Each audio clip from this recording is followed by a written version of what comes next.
Hello friends, I am Aprati. Welcome back to our channel plants space. आज जो पेड़ हम आपसे शेयर करेंगे, इसके जो फूल हैं वो बिल्कुल ऐसे लगते हैं जैसे कोई डॉल सालसा डांस कर रही हो, यानी कि एक डांसिंग डॉल की तरह इसके फ्लावर्स होते हैं।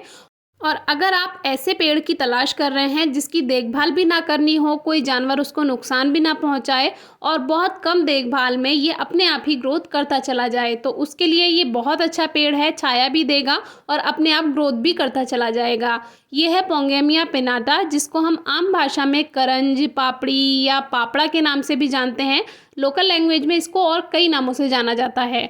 कुछ लोग करंज को दूसरा पेड़ भी बताते हैं, तो अपने अपने यहाँ अपने अपने जगह अलग अलग नामों से पेड़ों को जाना जाता है।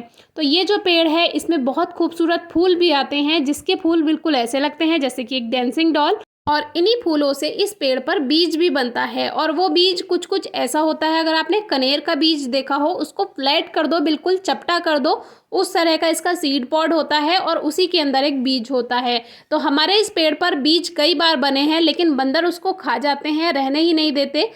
तो इस बार भी काफ़ी अच्छे फूल आए हैं, तो बहुत सारे बीज भी बनेंगे। देखेंगे कि एक दो बीज अगर हमें मिल पाते हैं, और नहीं भी मिलते तो कहीं से अगर मिलेंगे तो आपसे शेयर करेंगे, क्योंकि ये पेड़ सड़क के किनारे भी कई जगह आपको खड़ा हुआ दिखाई देगा।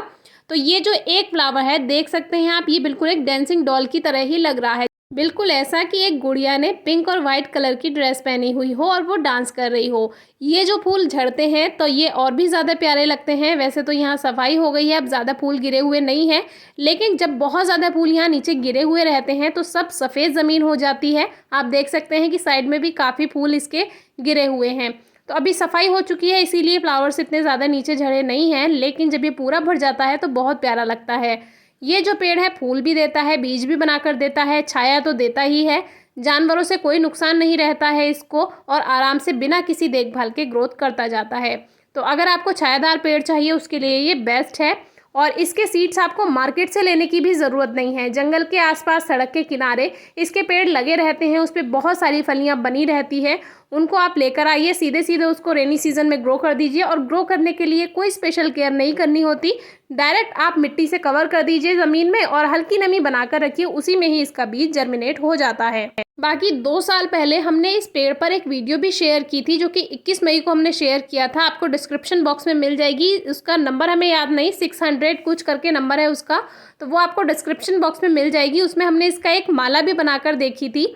और इतना हल्का सा ही टच कीजिए आप इस तरह से, तो ही इसके फूल झड़ जाते हैं, और झड़ते हुए बहुत प्यारे लगते हैं। इसमें क्लियर आ नहीं पा रहा है, लेकिन ये बहुत प्यारे लगते हैं। तो इसको आप सीड से ग्रो कीजिए तो भी ग्रो हो जाएगा। कटिंग से अभी हमने इसको ग्रो करके देखा नहीं है, वैसे कटिंग से भी ये ग्रो हो जाना चाहिए, इस बार ट्राई करेंगे। इस पेड़ की मेडिसिनल वैल्यू भी है, यानी कि ये एक औषधीय पेड़ भी है, इसलिए भी आपको ग्रो करना चाहिए। और बाकी बेनिफिट्स तो हमने इसके बता ही दिए। और देखिए, पूरा पेड़ इसका सफ़ेद फूलों से भरा हुआ है। जैसे गुलमोहर लाल कलर के फूल आपको देता है, पूरा फूल पेड़ भर जाता है फूलों से। अमलतास जो है उस पर पीले पीले फूल आते हैं, पूरा भर जाता है। बिल्कुल ऐसे ही ये जो पेड़ है, ये पूरा सफ़ेद रंग के फूलों से भर जाता है। इस पेड़ की पहचान पत्तियों से कुछ इस तरह से की जाती है कि जो ये कंपाउंड लीफ है, यानी कि ये 7 पत्तियों का जो एक कंपाउंड लीफ है, इसमें ये 7 लीफलेट्स होती हैं, और इसी से इसकी पहचान की जाती है। और इस तरफ जितनी भी ये ग्रोथ है, ये न्यू ग्रोथ हुई है, क्योंकि यहाँ से थोड़ी सी पेड़ की छटाई कर दी थी। तो अब जो इसमें शूट्स आई हैं वो ब्रांचेस बनेंगी, और अभी उसमें फ्लावरिंग नहीं होगी। जब तक इसकी ब्रांचेस पुरानी नहीं हो जाती, तब तक उसमें फूल नहीं आते हैं। जितने भी इस ऊपर टहनियों पर फूल आ रहे हैं, ये सभी पुरानी टहनियाँ हैं, तभी इस पर ढेर सारे फूल आ पा रहे हैं। और अब जो प्लांट की प्रूनिंग कटिंग करने के बाद जो न्यू शूट्स आई हैं, जब वो ब्रांच बन जाएंगी, हेल्दी ब्रांच बन जाएंगी 1 साल में, तभी उसमें आगे फ्लावर्स आ पाएंगे। उसमें 1 साल या 1 से थोड़ा ज़्यादा साल भी लग सकता है, 1 या 1.5 साल लग सकता है। बाकी इस पेड़ की कोई देखभाल नहीं। जब आप इस पेड़ को ग्रो करते हैं, हल्की नमी मिट्टी में बनाकर रखिए, और जब पेड़ बड़ा हो जाए तो कोई प्रॉब्लम नहीं है, अपने आप ही ग्रोथ करता चला जाएगा, कोई देखभाल करने की ज़रूरत नहीं है। 3-4 घंटे की सीधी धूप ज़रूरी है, ज़्यादा से ज़्यादा कितनी भी दीजिए।